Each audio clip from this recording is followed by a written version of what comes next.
I'm Leanne Ree. I am the CEO of the Marketing Academy Foundation. We're a charity who is driven by social mobility, dedicated to marketing industries, working to bring young people from low-income backgrounds into the industry. But I'm also proudly the co-chair of campaigning for WACL, hence why I'm here today moderating this brilliant session, which I'm really looking forward to. So just a little bit of context before we kind of get into the conversation about driving equality and inclusion in this changing landscape of technology and AI. WACL has a singular mission to accelerate gender equality in our industry. We have a big focus, and our main goal is to reach 50% CEOs being women by 2045. And if we do that, that means that we are doubling the rate of change, because currently we're not due to get there until 2060. So when you hear those numbers, it's like quite shocking when you think about that. We launched a big campaigning platform called Change the Stats last year, which was focused on how we elevate the 5 levers of change. These are evidence-based research that we have done that shows these are the 5 levers that will actually accelerate gender equality and get us there. So today we're talking about one of those levers, changing the language of leadership, which is with a little bit of a twist because we're focusing a bit more on technology and AI because that's changing everything really, really fast.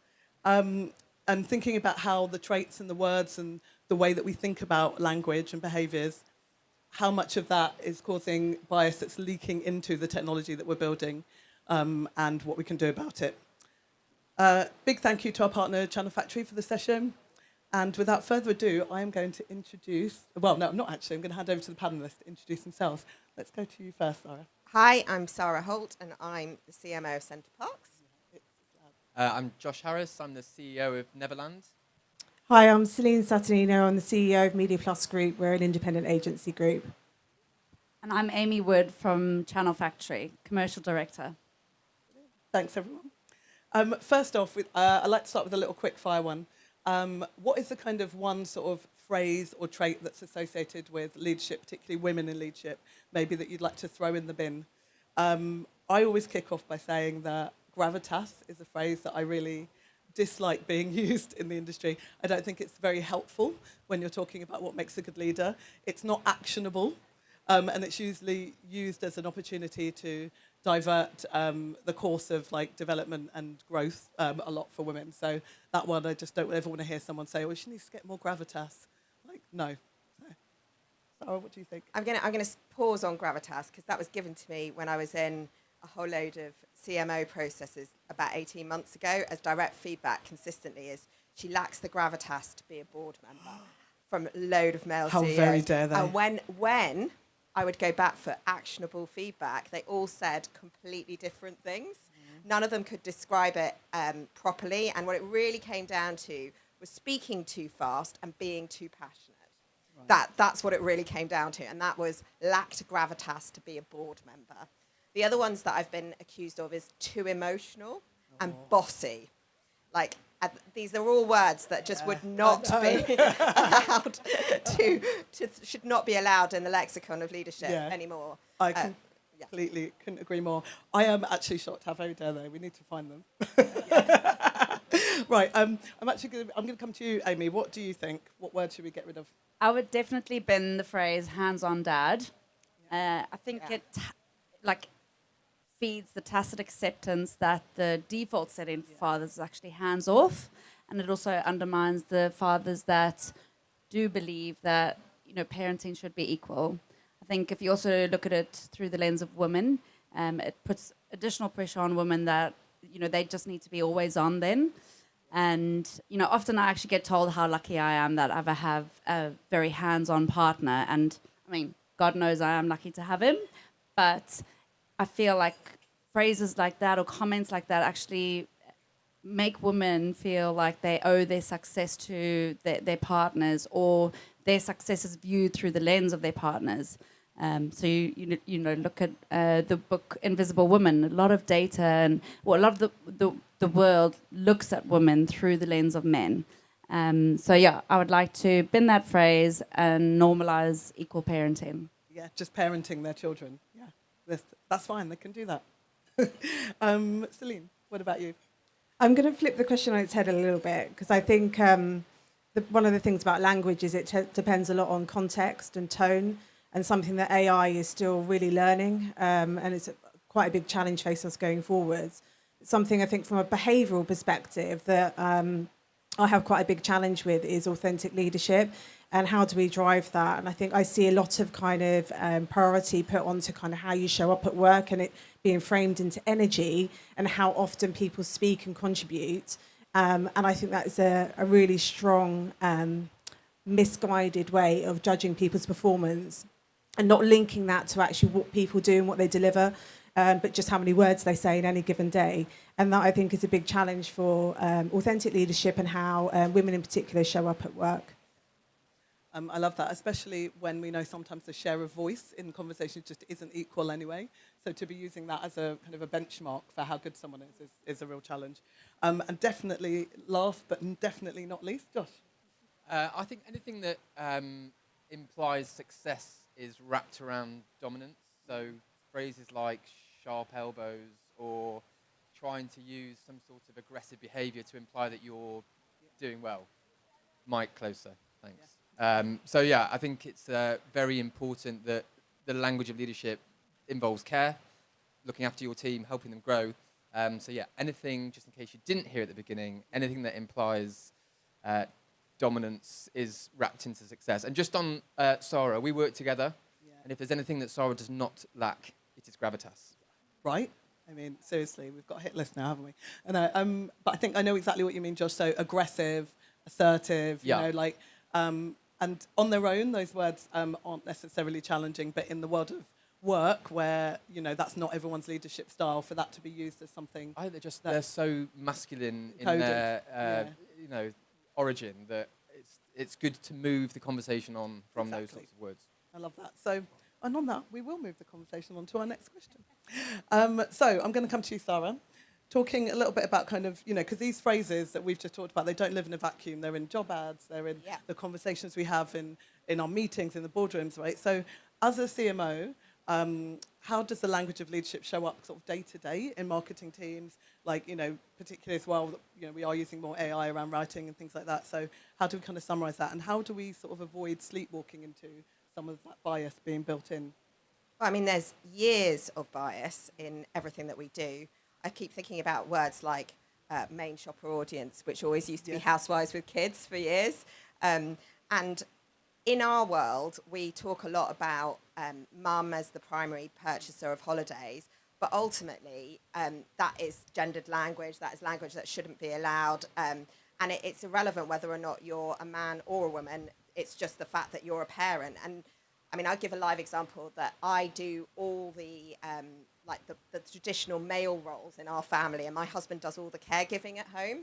And the amount of times that I get asked each week who is looking after the children when I travel away for Centre Parks, it happens at least once a week. Someone wants to know when I'm on Village, who's looking after the children? But that bias is in language, it's in people's thinking the whole time. And I find myself having to publicly thank my husband for doing the childcare in the week. Because so people stop asking me who's looking after my children. I think you've just left them at home alone. Yeah, I've left them at home alone. So, you know, but that kind of stuff just bleeds into language all the time. And I have to constantly check in LLM discussions, what have we put in and what are we getting back out that's incorrect language in everything from media planning to who we're talking about, who the main shopper is, to all kinds of stuff. It's just there. And it's decades of the way people have communicated that's biased inherently that we're trying to deal with. So, I mean, you have to really, really check AI to make sure that it's not gender biased in the wrong way. And it also knows it is as well, because when you sometimes question it on something that's come out, it will recognise that it's provided a biased answer. Yeah. Yeah, that will be your agent then, so, go. Yeah. But it's it's an interesting one. But actually, that last point is a perfect link. So I'm going to come to you, Amy. So how do we actually tackle bias using technology, right? Because what we were just talking about is a very clear risk, right? So how exactly, you know, can we proactively address the bias in the industry? What kind of things are Channel Factory doing, or have you seen that are working? So yes, Channel Factory is proof that you can use technology to tackle the bias. And at Channel Factory, we do that through our conscious advertising program, using both technology and intentional strategy. So I'll kind of explain it through three lenses. Firstly, what we are mistakenly excluding, what are we mistakenly funding, and then what we actually should be funding from a creator perspective. So from an exclusion standpoint, if we look at how we've used block lists historically to obviously exclude certain types of content, if we look at what words are included in those contexts, a lot of them unfortunately and unintentionally actually penalize a lot of minority communities, including women. So at Channel Factory, we don't look at it as just a word in isolation, but rather the wider context in which it's found. So, you know, not only the word, say on YouTube, for instance, not only a word in isolation, but looking at the wider audio transcript, the title, the description, the video tags, even the comments, and really understand, is this actually vital conversation or is this harmful content? And then we can make a more intentional decision as to whether we include it or exclude it. Then if we look at what we are mistakenly funding, take something recently quite topical, the manosphere. Unfortunately, a lot of content, driving these harmful narratives affecting women, talking about misogyny, they're actually incorrectly categorized on a lot of the platforms under mental health or finance, self-improvement. So these topics look really benign and actually quite suitable for a lot of brands, and unfortunately, brands are funding these narratives unknowingly. So again, looking at the multimodal approach, really understanding what this piece of content is actually about, correctly categorizing it, including it if it is positive and excluding it if it isn't. But then we look at it from a, who should we be funding? So through our Conscious Advertising Network, we work with a lot of creators that represent minority communities, and they help us to ensure that, their content is monetized, their peers' content is monetized, as well as the content, the topics and the conversations that are really important to those communities. We also use a lot of multi-language targeting tactics. Take, for instance, the UK is very multicultural, a lot of expats watching content in their native tongue. So in all activations, we would recommend running the top 3 to 5 most spoken languages. Using all of this, like inherently, we try and work with our advertising partners and our agencies to actually truly reflect the markets in which they're advertising. This drives much better performance, scalability, higher engagement. So it's not only like a moral crusade, but it's also commercial literacy. Just if you look at women alone, they hold 30 trillion globally, 30 trillion consumer spending power. So if you're not actually including them and the content that's important to them and, the topics and conversations, then are you actually doing good business? At Channel Factory, we use all of these, different tactics to ensure we're being inclusive in the way in which we're targeting. And ultimately, it's doing good business while doing good. No, I love that, because I think we all know that money is really important, and we think about the amount of spend in the media industry when you can find ways to actively spend positively as well as defund things that are having a negative impact. We know that that's how we are going to kind of accelerate it, particularly for our own industry. And that point you were saying about the good business is really important. There's been numerous studies, but a recent one by BlackRock showed that the most gender diverse sort of leadership businesses outperformed the others by 29%. It's a huge return, right? The return on inclusion, as someone calls it recently. So I think there's a lot of opportunity there for businesses on all sides. But whilst we know that kind of tech can create this and can rewire systems, and there's lots of great things, it's also kind of changed how and where we work, right? And how flexible our workplaces are or aren't, which is a massive lever for change. So actually, Celine, I'm going to come to you around this one, because I think it's quite an interesting one. So thinking about flexibility as a driver for equality, it's actually another lever for change. It's about the fact that quite often women tend to take on responsibility and the burden of care for whether that be children, family members, which then has a negative impact across their working lives. So flexible businesses can actually support women and retain great talent. So why is it that you think like flexibility has been such a big driver, and like what is it that you've been doing at Media Plus as a advocate? Well, we at Media Plus are a flexible first employer, so that was recognised a few years ago. And I think first talk about my journey, because I think it's important in terms of kind of forming some of the views I had. When I joined Media Plus, which was then Total Media, and moved very quickly into an unexpected pregnancy, they supported me throughout that, promoted me to the board through my pregnancy, and then allowed me like complete flexibility in the way that I came back. So I came back 2 days, 3 days, 4 days, and that enabled me to kind of build the career that I have. And I think if I hadn't had that career and that flexibility and that opportunity, I wouldn't be here now talking to you. So I think that kind of journey has kind of led me to, I want to run a business where women can thrive and that we offer part-time flexible working to our employee base. But it also drives our business performance. You know, we are a talent business. Everything we do and what we deliver for our clients is all driven by our talent. And I want the best talent available in the market to be part of our business. And we can only do that if we offer full flexibility and allow people to kind of integrate work with home life, because that's what's required now. I would say, though, it's not just about parents and it's not just women within parenting. We want to offer maximum flexibility to all of our dads. We want to also recognise that the way that people work has changed fundamentally. And I really believe that trying to instill the old ways of working, coming to the office 4 or 5 days a week, fixed hours is not the future. And really attracting young talent who want to work flexibly and want to work for flexible employers is also really important to us. So being able to offer that throughout the entire sort of life cycle of the different talent we're trying to attract is desperately important. And it really helps us with retention. One of the biggest drivers of happiness at work is autonomy and that feeling that you have full autonomy in your role.